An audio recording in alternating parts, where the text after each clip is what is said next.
नीले ड्रम की murder mystery Alwar Rajasthan की सच्ची घटना। नमस्कार दोस्तों, मैं शिवा। अगर आप हमारे YouTube चैनल पर पहली बार आए हैं तो हमारे YouTube चैनल को सब्सक्राइब जरूर करें। चलिए वीडियो को शुरू करते हैं। शादी हो जाने के बाद हर पत्नी चाहती है कि वह अपने घर को अच्छे से संभाले और अपने पति व बाल बच्चों की ठीक से देखभाल करे।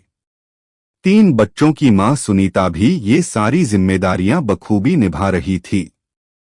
फिर एक दिन ऐसा क्या हुआ कि सुनीता ने अपने पति हंसराम उर्फ सूरज की न सिर्फ हत्या कर दी बल्कि उसकी लाश को नीले ड्रम में डालकर ऊपर से नमक भी डाल दी। आखिर सुनीता ने, क्योंकि पति की हत्या बरसात आते ही ईंट भट्ठे के मुनीम जितेंद्र शर्मा के कहने पर हंसराम उर्फ सूरज 3 महीने के लिए शाहजहांपुर में स्थित अपने घर लौटने के बजाय बीवी बच्चों के साथ उसी के साथ राजस्थान के अलवर जिले के किशनगढ़ वास कस्बा चला आया।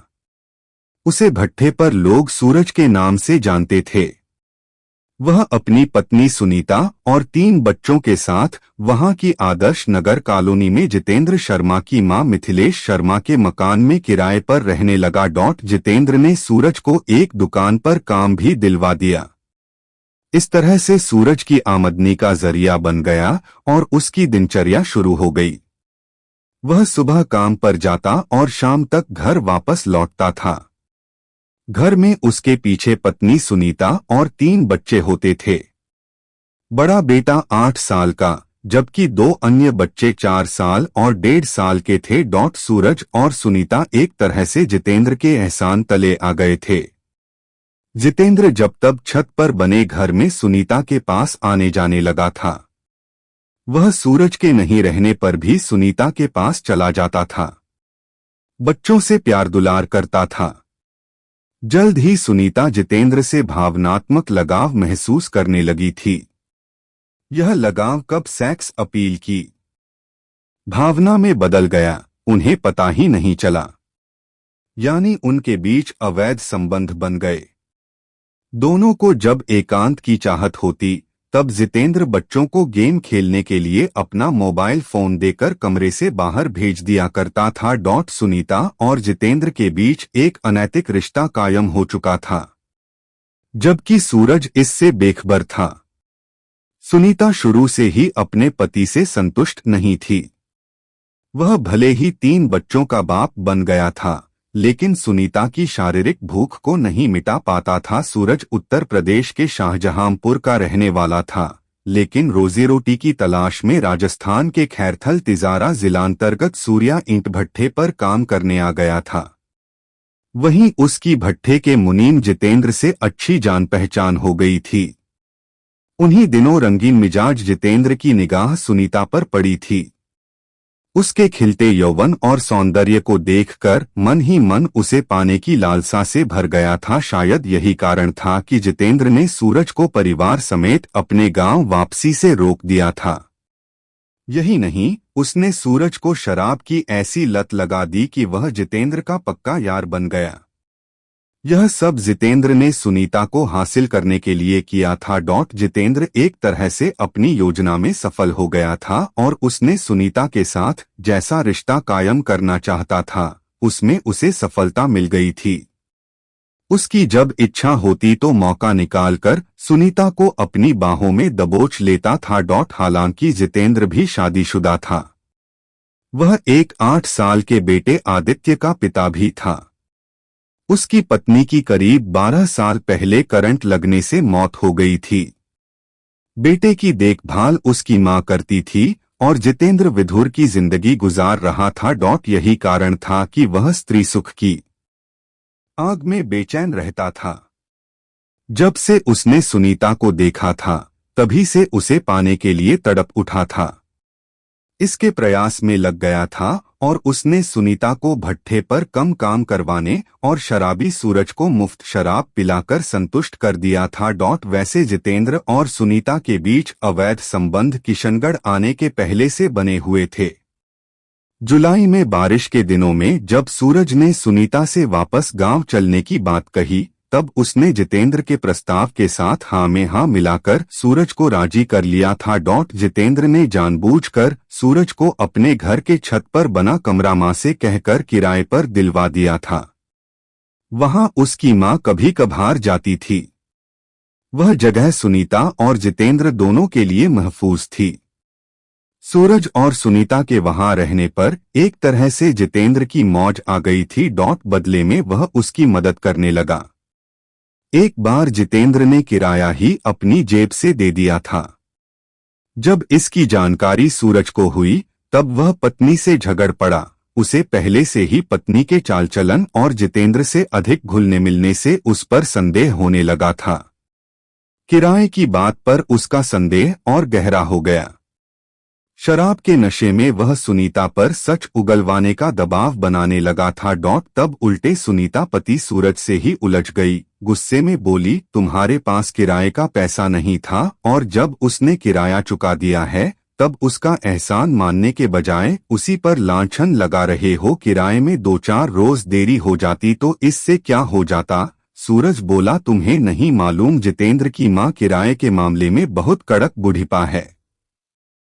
किराया नहीं मिलने पर तुरंत कमरा खाली करवा देती। सुनीता बोली। पत्नी के इस तर्क पर सूरज चुप लगा गया, किंतु कुछ दिनों बाद ही बेटे के एडमिशन को लेकर सुनीता पति से झगड़ पड़ी। दरअसल उसके एडमिशन के लिए जितेंद्र ने पहल की थी। जब इसकी जानकारी सूरज को हुई तब वह गुस्से में आ गया और बोला, जितेंद्र कौन होता है मेरे बेटे का एडमिशन करवाने वाला। इस पर फिर सुनीता पहले की तरह पति को ताना देती हुई बोली, अगर कोई तुम्हें मदद कर रहा है तो इसमें बुराई क्या है। बुराई उसकी मदद में नहीं, उसकी नीयत में है। उसने तुम्हें अपनी गिरफ्त में ले लिया है। तुम मेरे कहने का मतलब अच्छी तरह से समझती हो। सूरज नाराजगी के साथ बोला। तभी जितेंद्र वहां आ गया। उसने जब सुनीता और सूरज को तू मैं करते देखा तब माहौल को हल्का बनाते हुए बोल पड़ा, तुम दोनों फिजूल में लड़ते रहते हो, इतना अच्छा मौसम है, चलो बाजार, आज दारू की बोतल और मछली लाते हैं, यही दारू पार्टी करेंगे। सुनीता मछली पकाएगी। दारू और मछली का नाम सुनते ही सूरज के मुंह से लार टपकने लगी। वह तुरंत तैयार हो गया और उसके साथ दारू लाने के लिए बाजार चला गया। थोड़ी देर में जितेंद्र और सूरज दारू और मछली लेकर आ गए। दोनों वहीं दारू पार्टी करने लगे। मछली पकाकर सुनीता लाई, तब जितेंद्र ने उसे भी एक पैक पीने को दे दिया। उसने भी खुश होकर 2 से 3 पैक दारू का आनंद लिया। शराब के नशे में जितेंद्र ने कहा कि उसे उसकी माली हालत पर दया आती है, इसलिए वह उसकी मदद करता है। अपनी बातों से उसने सूरज को आश्वस्त किया कि सुनीता और उसके संबंधों को लेकर बेकार में संदेह करता है। हालांकि यह कहना उसका एक झूठ ही था। हकीकत तो यह थी कि जितेंद्र अक्सर सूरज को शराब पिलाता था। उसमें सुनीता भी साथ देती थी और जब सूरज नशे में धुत हो जाता था तब जितेंद्र उसकी बीवी के साथ मौजमस्ती करता था। यह सब चलता रहा। सुनीता अपने अनैतिक संबंधों के बचाव में लोगों से पति को शराब की लत लग जाने का दुखड़ा सुनाने लगी थी। जब भी जितेंद्र की मां से मिलती एक दुखड़ा सुनाती कि वह अपने शराबी पति से परेशान हो गई है। जितेंद्र की मां उसे नसीहत देती, समझाती थी कि वह पति से झगड़ा नहीं करे बल्कि प्रेम से उसे समझाए बुझाए। बात 15 अगस्त 2025 की है। सूरज दुकान से घर लौट आया था। वह गुस्से से भरा हुआ कमरे में बैठा था। जैसे ही पत्नी आई उससे झगड़ पड़ा, तभी मकान के नीचे बैठा जितेंद्र उसके कमरे में आ गया। वह बोला, क्यों झगड़ रहे हो, क्या करूं? मेरी जिंदगी नरक बन गई है। दारू पिलाओगे तब बोलूंगा। सूरज निराश भाव से बोला। हाँ क्यों नहीं, लो अभी गया और लेकर आया। जितेंद्र बोला। कहाँ से लाओगे, आज तो ड्राई डे है। तो क्या हुआ, मैंने इंतजाम कर रखा है, जितेंद्र बोला और वहां से चला गया। थोड़ी देर में लौटा तब उसके हाथ में एक शराब की बोतल थी। सूरज और जितेंद्र वहीं दारू पीने लगे। सुनीता गुमसुम उन्हें देखती रही। जितेंद्र ने इशारा किया, तब वह भी अपने लिए एक गिलास ले आई। सूरज उस रोज गुस्से में लगातार पैक पर पैक पिए जा रहा था। हर पैक के साथ सुनीता को गालियां बके जा रहा था। उस पर बदल चलने का आरोप लगाए जा रहा था। हद तो तब हो गई जब सूरज उस पर गिलास फेंक कर मार दिया। इस पर जितेंद्र बोला, क्यों उसे मारते हो, गलत बात है। नशे में सूरज बोला, मैं उसे मारूं या प्यार करूं, तुम कौन होते हो इसे बचाने वाले। तुम्हें जो कुछ करना है वह मेरे सामने मत करो। जितेंद्र डांटता हुआ बोला, मैं मारूंगा इसे, आज इसकी सारी हेकड़ी निकाल दूंगा। बोलते हुए उसने सुनीता की गर्दन पकड़ ली थी। सुनीता चीख पड़ी थी। चीख सुनकर जब उसका बेटा उसे बचाने आया था तब सूरज ने बेटे की भी पिटाई शुरू कर दी। वह गुस्से में बावला हो गया था। बचाव करते हुए जितेंद्र बोल पड़ा, अरे बच्चे को मार डालेगा क्या, इतना क्यों पीट रहा है उसे। तभी सूरज की नजर लोहे के एक औजार पर गई। उसने झट से उसे उठा लिया। तब तक सुनीता और उसका बेटा बचाव में भागने लगे। वे सूरज के आक्रामक तेवर को देखकर समझ गए थे कि वह काफी गुस्से में है, कुछ भी कर सकता है। ऐसा ही जितेंद्र ने भी महसूस किया तो वह भी वहां से जाने को उठा। तब सूरज ने तीनों पर लोहे का औजार फेंक मारा। उसने अनाप शनाप बकना शुरू कर दिया था। उस रोज नशे में उसने यहां तक कह दिया कि उनके बीच नाजायज संबंध है, उसे अब खत्म करके ही चैन लेगा। वह शराब के नशे में बकता हुआ इधर उधर चक्कर लगा रहा था। इसी बीच सुनीता ने जितेंद्र को इशारा किया। हाथों के इशारे से धीमी आवाज में बोली, अब क्या किया जाए, इस पर तो भूत सवार है। जो तुमको सही लगे। फिर क्या था। जितेंद्र ने चक्कर काटते सूरज को दबोच लिया। सुनीता ने उसके पैर पकड़ लिए। सूरज के गर्दन पर जितेंद्र की पकड़ मजबूत होती चली गई। सुनीता ने उसको छटपटाने का मौका तक नहीं दिया। जितेंद्र ने एक हाथ से गर्दन और दूसरे हाथ से सूरज का मुंह नाक ऐसे दबाई कि वह कुछ मिनट में ही बेजान हो गया। उस वक्त रात हो चुकी थी। सुनीता और जितेंद्र आपस में विचार करने लगे कि अब आगे क्या किया जाए, शव को कैसे ठिकाने लगाया जाए। तभी जितेंद्र को कमरे के बाहर छत पर रखे नीले ड्रम को देखकर एक आइडिया आया। क्यों न शव को ड्रम में डालकर उस पर नमक डाल दिया जाए ताकि शव जल्दी सड़कल जाए। उसे यह आइडिया अचानक कुछ महीने पहले मेरठ के सौरभ हत्याकांड से आया। उसने वही किया। फर्क इतना था कि सीमेंट का गाढ़ा घोल डालने के बजाय सूरज के शव को ड्रम में डालकर उसमें नमक का घोल डाल दिया। उसके मुंह को चादर से ढक दिया। संयोग से जब यह सब किया जा रहा था तब सूरज का बेटा पेशाब के लिए उठा था। वह अर्धनिद्रा में था। उसे कुछ समझ में नहीं आया कि उसकी मम्मी और जितेंद्र अंकल ड्रम के साथ क्या कर रहे हैं। जब उसने पूछा कि वे क्या कर रहे हैं तब अचानक जितेंद्र बोल पड़ा, तुम्हारे पापा को ठिकाने लगा रहे हैं। वह तुम्हें और मम्मी को मार रहा था न। 17 अगस्त 2025 को जितेंद्र की मां मिथिलेश ने महसूस किया कि छत पर रहने वाले किराएदार सूरज के यहाँ सन्नाटा है, वहां से किसी की आवाज नहीं आ रही है। जबकि सुबह होते ही सुनीता और सूरज के बीच होने वाली बहस की आवाजें आने लगती थीं। कई बार बच्चों के रोने की भी आवाज सुनाई देती थी। वह छत पर चली गई। कमरे में कोई नजर नहीं आ रहा था।